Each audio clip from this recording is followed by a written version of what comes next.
Snuck in like nobody knew. Snuck in like nobody knew. So Steve, here we are. Here we are again. Live streaming, not Wednesday as normal, but a little different. Yeah, I think for most of this series for the next several days, it'll be you or I talking to someone else. Correct. But every now and then we'll pop in here and just, do our usual chop it up. Yeah. About what's going on and what we're seeing. So we had Extreme. It's actually still going on today. This is the overlap day. Yeah. But we're done over there. We had a pretty good time over there. Yeah. So the rundown of the last couple of days, what have we done with? We did the executive briefing, which is all day Sunday. Yeah, executive exchange. Had a bunch of Microsoft execs in there, kind of setting out the future, the vision, not really at a much deeper level than kind of like just architecture or marketing type stuff. So that's been great. We've already interviewed today Toby Bowers and Miha Bourgeois. Yeah, we've had her on. So those videos will be available in playback soon. We just thought we'd do a quick video. Amara is meant to have joined us, but got stood up here a bit, so we just thought we'd jump on here and tell you what's happening. She's just late, exactly. I'm sure she will get here before too long. But if you have a look at the live stream schedule, we're pretty much got for the next 3 days lots and lots of key people. If you look at the names of those, you'll see Charles Lamanna in there, Ryan Jones. Who have we got from the F&O side? Mike Ehrenberg, as well as Muhammad Alam. Okay. Muhammad runs the whole thing. All of F&O's his, right? Yep. So got some big swingers coming in here to chat with us about some stuff. Yeah.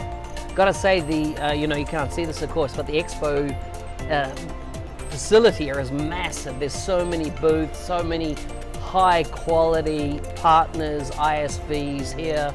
Lots of money spent on these booths. Yeah. Jeez. I think it's bigger than MBAS from an exhibitor point of view. I don't even know how you can afford to have a booth that stands out anymore because, we're looking at live video walls and all this technology. 2-story high over there. Yeah. Crazy. Yeah. Full on video. What's in the next couple of days? What type of conversations are you looking forward to having? So what we're going to try and do, of course, we're going to try and draw out of these folks. Yeah. We're under NDA, so we can't say something, but we can ask, and if they say something, hey, they're allowed. They're allowed, and we know Ryan Jones. He's kind of like, he can decide what he wants to say and can give us all a heads up about something. When you're talking about what's NDA, well, Ryan decides what's NDA for his stuff, so he can say what he wants to. He can say whatever he wants to say. And we always get some interesting nuggets. And you and I are not marketing shills for Microsoft. We won't hesitate to wait a minute. Yeah. Clarify that. Didn't understand that, or that's not how I see it. Or yep. Yeah. So we're obviously not going to jump into the chat because we're in front, right? We got too much going on. Too much. We don't want to bring a third. We want to keep this light as possible, but feel free to chat. Exactly. Chat with the other people, that are watching. Feel free to do that. But keep this in mind. If there's a question, if you have a look at the scheduled people coming on, if you've got a unique question you want to ask, you either go to Steve Mordue on LinkedIn and on LinkedIn Messenger, send him a message, or go to, look me up on LinkedIn, NZ365 guy, and once again, go to and send us a private message, but it needs to be an hour or so before, right? An hour or so before, so we see your question and we get it on air as much as possible. We'll try and work it in. Yep. You'll notice one thing, we don't have any scripts where we have nothing here. So we're not even wearing pants. We can't guarantee we're going to articulate your question as awesome as you actually create it, but we'll do our best to reconstruct if that's possible. We're going to do better than any of you would anyway on questions. So feel free, but... Rude guy.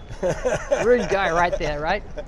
But yeah, feel free to engage. Listen, we'd love it if you tweeted this out, like the stream you're on, tweet out that URL, say that you're watching it. A couple of hashtags for the event, always Power Up Live. That's what we go on. We watch the Power Up Live. That's for the show here. And then a couple of events hashtags. So they are Power Platform Summit. That's been monitored by the media here. And the other one is User Group Summit. So feel free to chime in on those. And you're enjoying the show? Yeah. Let us know what you think. Give us feedback. We'd love to have 1 million viewers. Yeah, that's the plan, right? That's the plan. That's the long-term plan. That's the long-term plan. I think the only way we get 1 million viewers is if I literally set you on fire. Yeah, we don't want that to happen. So just a couple other logistic things. Make sure if you want to be notified when we go live. So you see there's a range of events. If we're not live, we're not live. In other words, there won't be any feed running out. But if you want to get notified, subscribing's not enough. You need to hit the bell, and then you'll get notified. And if you're not interested, just delete the email that comes through. It doesn't come from us, it comes from YouTube, of course. Yep. But just note that if you plan to watch at a later date, so let's say you're working, you're sleeping, you can't get online right then, what you can do is go back to that email, click on the link, and you'll be taken to that playback video once it's published. So they don't auto-publish at the end. That's our end of the day tidy up type set. We do a tidy up. Pretty much to see what we're doing today and replay, you'd want to look at that tomorrow. Yeah. So by tomorrow, what we did today would be up there if you didn't get to tune in live. Exactly. And we'll do a playlist. We'll do a Orlando Power Platform Summit playlist. I'll make sure it's like top of the feed there. Yep. And you can go back, watch all those videos retrospectively. They'll be online with the various folks we speak to. Yep. So Steve, anything you want to add? So we've seen quite a few MVPs here. Some of our buddies all hanging around here. So pretty good contingent has arrived. Yeah. So I think there'll be some other folks probably doing some podcasts and carrying on out here. I hope so, right? I think lots of content. Gus, I think, is planning on doing a podcast. I think there's one or two others at the event are going to do some stuff. Now, that won't necessarily be live in their case, like this is, but they're bound to get the key people together and actually do a great recording. So make sure you hit them up if you've got like a theme that you want to see. Yeah. They're always looking for new ideas. So engage with any of the MVPs. All MVPs are really open to hearing from you, answering your questions the best way they can. Think about, those that are at the event. Follow the hashtag on Twitter, LinkedIn, you can follow the hashtags. Probably those are really the only two places, right? We're basically all a bunch of attention whores, so they know that.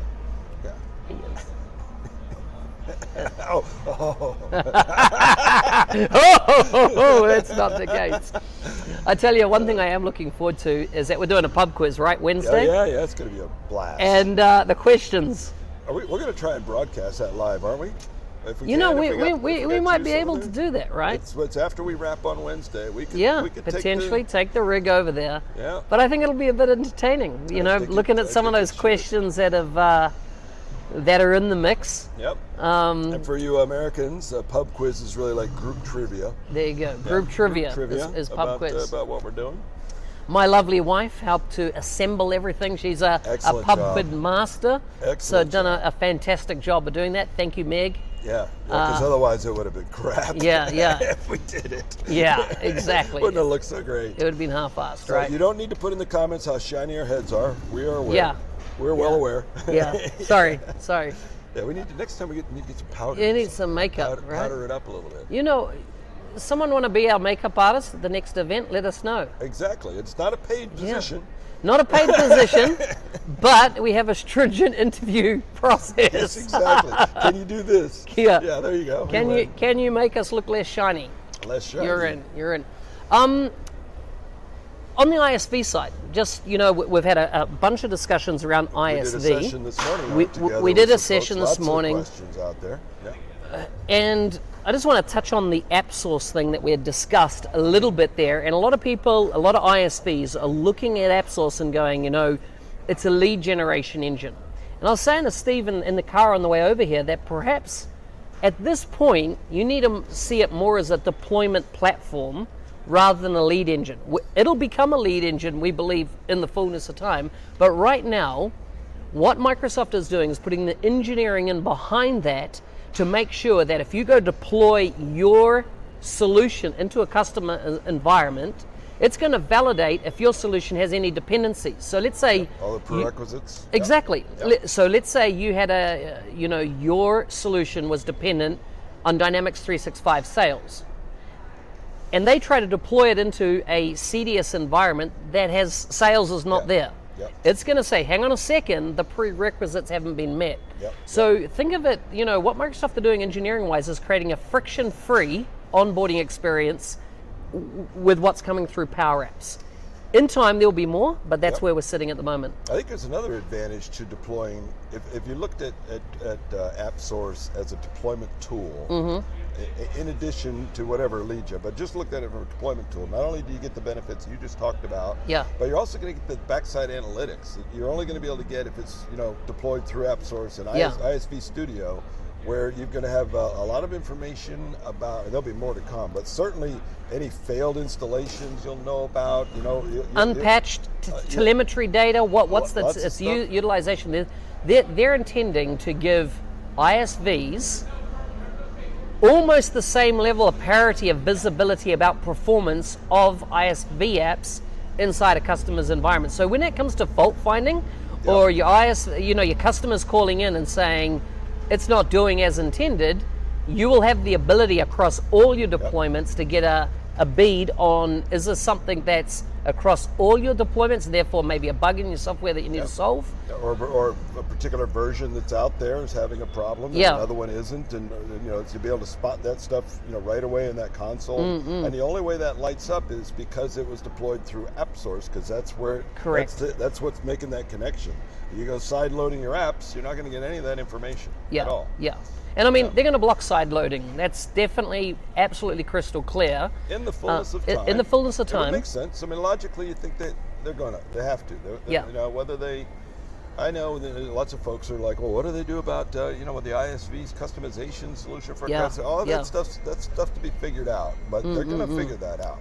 Now, the other little interesting part of this was, actually, we had some people in the community reached out the other day that are ISVs, that have been ISVs in AppSource for some time, and there was often a delay around recertification. So let's say you've created a patch for your solution, you'd put it up 2 weeks lag time.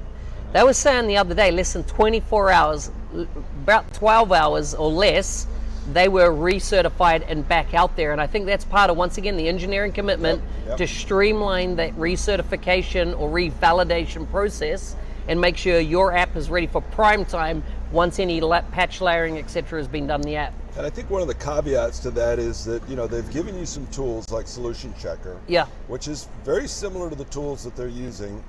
And if you've run your app through Solution Checker, you should already have fixed any issues that pop up. If you don't, then you may be looking at more of a delay. But if you want to really speed that thing through, don't wait for them to run Solution Checker, reach back out, tell you about it. Just run. Do it. Keep doing it until you get a clean bill of health on Solution Checker. Then put it in there, and you'll just go right through. One of the other questions we had was, someone was saying that do we have to recertify every 6 months? Yeah, thankfully. I mean, the biggest problem I think with AppSource to date is this is the first time now, 3 years after launch, that anybody's had to recertify anything. And as a result, there's a bunch of old stuff in there that shouldn't be there anymore. And if they're forced to recertify every 6 months, that means every 6 months there'll be a cleansing, if you will. Because not every ISV solution is going to succeed, right? You got this brilliant idea, you think it's awesome, you built it, you put it out there, apparently you're the only one that thought it was awesome. Maybe it did go in your business. So at some point, it keeps the store clean, right? Every 6 months, if you just lose interest and don't do anything, it'll drop out. It'll drop out. Which for those that want to remain and have this be a viable source of high quality applications, that's key. That's critical stuff. Totally makes sense. Now, one of the other things that came in conversation, particularly on Sunday, was Microsoft sellers. So these are Microsoft FTEs. They're in various subsidiaries around the world. They're tasked or KPI'd, their bonuses are attached to them selling Dynamics licenses, Power Platform licenses, or Power App licenses, the entire One Microsoft story. That's what they're tasked with. But in this FY, so financial year 20, they have been given a special incentive bonus of around 5% of retirement of their target if they attach an ISV to a solution. Now, the value of that ISV solution will come right off their quota. Now, I'm sitting there, right, and I'm going, if I was selling, and I know that straight away, just by attaching one ISV solution, I can wipe 5% off my target, go, yep, that 5% is done. I'm doing that in a heartbeat. Why wouldn't you do it every time? I'm going to find the most friction-free ISV app.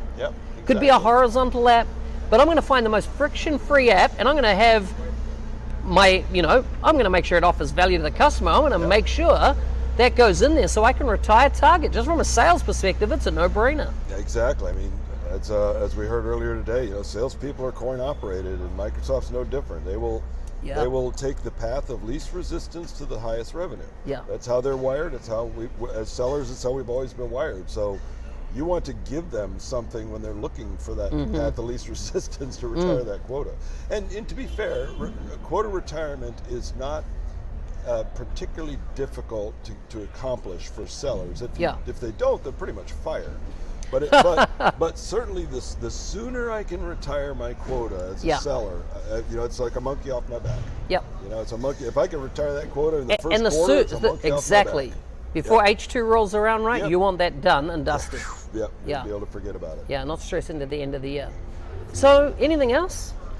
I think we said our hellos. We are going to be driving you all nuts because we're going to be here pretty much non-stop for the next 3 days. It seems like more or less every half hour, and we got some blocks here that are like almost 2 hours solid, back to back, boom, boom, boom. It's going to be. We might not have a voice by the end of this. Yeah. Between talking, we might have to get ourselves some drinks. Do you think they're going to let us have a beer in here? I don't know if they'll let us, right? They're bringing in the receptions here tonight. All so right. They'll be bringing all the booze carts. So are you saying? We just need to hide one when they bring it in. Like just down here, maybe. Yeah, that's what I'm thinking. I wish I could get a fern, between the ferns. I don't know. Zach Galifianakis. Yeah. I don't know if we'd be doesn't he have ferns on either side? Yeah, it's between the ferns. So, but the fern would be just between the us. fern. Yeah. Fern in between instead of between the ferns. Exactly. Allison, thank you for that awesome idea. Yep, we got to find a fern now. Allison from in London, calling home. Yeah, she was like, "Why don't you get a fern?" And I was like, "Oh, the fern's the hard bit. Like, you have to go cut a fern down or something." Steal one out of somebody's booth when they're not looking. So you're saying, Steve, that even though we've got the scheduled, planned set appointments that people have booked in with us to do this, that we might do some just riffs off the side, like tonight at the reception here, that type of thing. We might pull some folks in just randomly. Yeah, at the reception, that starts at 5 o'clock Eastern. Yeah. So we don't have anything on the calendar for them, but the gear's here, the setup's here, and if we want to go grab somebody and after we've had a couple drinks, it might be a little loose lipped. Who knows what might come out? Of course, we will have had a few drinks too, so it might just be a video of us sleeping in chairs. Pretty much like Steve last night. I was in Russia last night. Yes. All right. Yes. Well, let's wrap up here. Hope to see you back watching a few of these, giving us some feedback. Let us know what you think. And we'll glamorously take off our microphones now and look the other way. Go and stop the feed. This is behind the scenes stuff, since we don't. This is when we're doing both that's things. Something else the makeup person could do is push that button over there, so we don't have to do it. They can't hear us. Yes, they can push the makeup button. Yes.